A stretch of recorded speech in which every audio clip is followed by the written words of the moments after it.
The North Country is home to thousands and thousands of cows. And when each of them burps, they emit methane, one of the most potent greenhouse gases that fuels climate change.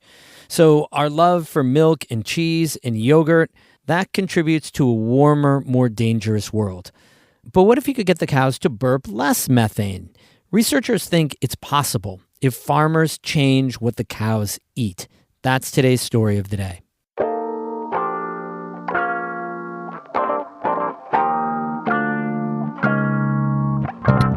Support for Story of the Day comes from Clarkson University, offering over 95 programs of study with campuses in the Hudson Valley, Central, and Northern New York. More at clarkson.edu. Hey, I'm David Sommerstein. It's Friday, November 22nd. First up, beginning on January 6th, 4 North Country border crossings will adopt new reduced hours. North Country officials and small business owners are concerned about the potential impacts.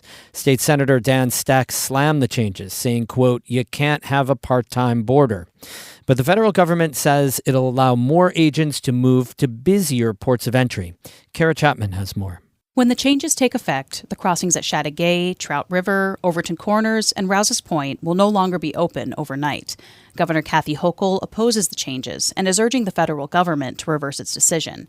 Assemblyman Billy Jones has also come out against reducing the port's hours. He says he thinks the new schedules will have a negative impact on small businesses and family members who cross the border to see each other.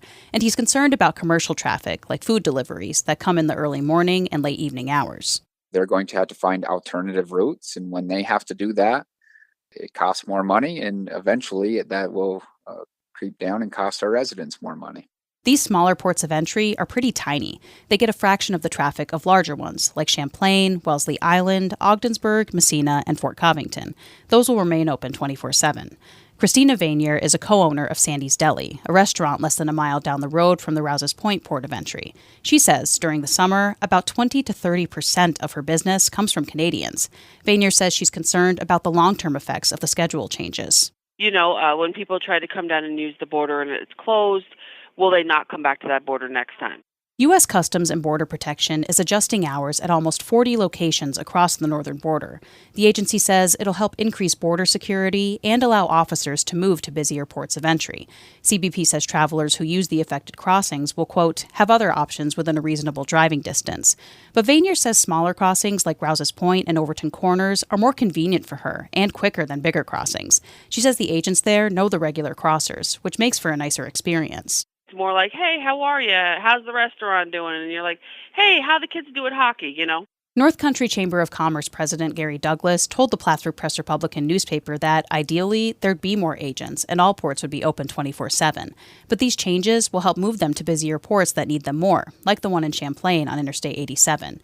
Assemblyman Jones says he understands the changes stem from a workforce issue.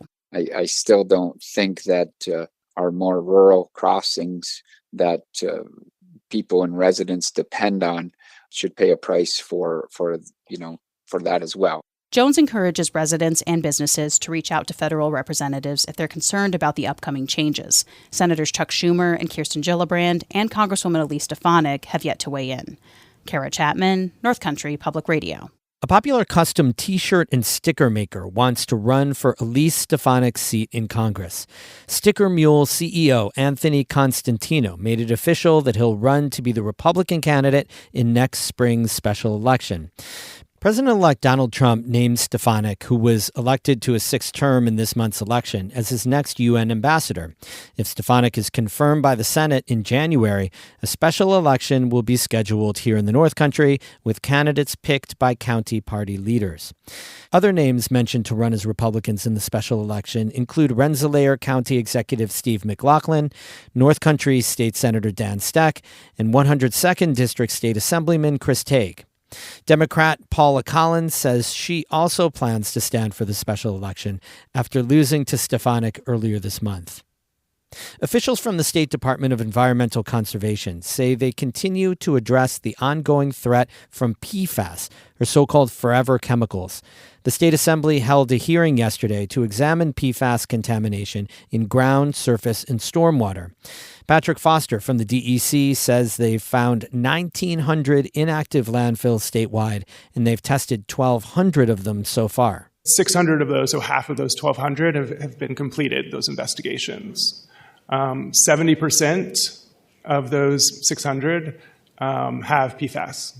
That is above the state standard. Among those testifying was Alastair Hayden from the New York State Water Resources Institute at Cornell. Unfortunately, major gaps especially remain in the measurement in private wells and small public water systems, and especially thinking about some of our smaller communities and manufactured housing communities. The DEC estimates cleaning up PFAS across New York State over the next decade will cost billions of dollars.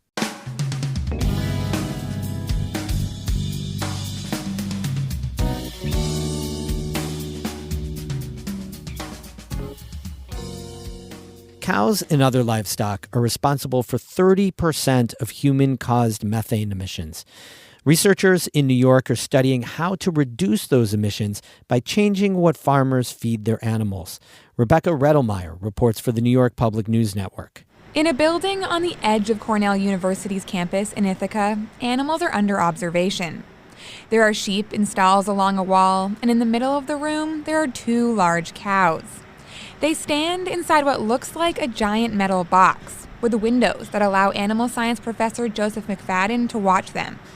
He begins to explain the metal box, called a respiration chamber. What it does is allows us to fully quantify gas exchange. But he's interrupted. So that's methane, carbon dioxide, oxygen, hydrogen. Essentially, the chamber measures the exact amount of gas a cow emits. And that's important because scientists know cows burp out methane as they digest food. Cornell's respiration chamber is the first facility in the United States that can record comprehensive data on exactly how much gas is in those burps. Other technology can only estimate it. McFadden says it comes at a pretty significant time for the dairy industry that's under pressure to reduce its methane emissions. It's a frenzy. I've been doing animal science now for several decades, and there's never been a time like this. Amid the frenzy, the respiration chamber will help scientists study how something the dairy industry is betting big on could actually work. The bet is on feed additives, basically the idea that feeding cows something new could make their burps contain less methane.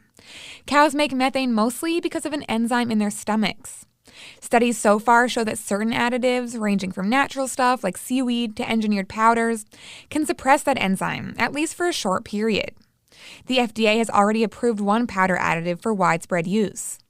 That's promising, says Eric Tonesmeyer, a fellow at the environmental think tank Project Drawdown. It's great that some portions of the industry are actually accepting that methane is the real thing and trying to make a plan to do something about that. He's interested in where the research will go, but he says there are already major limitations. One is that additives will cost farmers time and money, which will limit how many end up using them. I would say that at the global level, this is going to be a very, very small piece of the puzzle. And Toensmeyer doesn't want the dairy industry to use additives as an excuse. The biggest concern, honestly, is that the beef and dairy industry might use this to say, oh, don't worry about us. We're covering our emissions, no problem. He says the best way to reduce emissions from cows is to reduce the amount of meat we eat. Dairy farmer Keith Kimball raises cattle in Groveland, New York, and chairs the Northeast Dairy Producers Association. He has hope that additives will help farmers reduce their emissions, but he's wary too. This is something that farmers will for sure consider, but is going to make us more efficient as an industry and improve our carbon footprint. I'm not positive that it is. It's hard work to raise cows, full of careful calculations to make sure cows are healthy and producing lots of milk.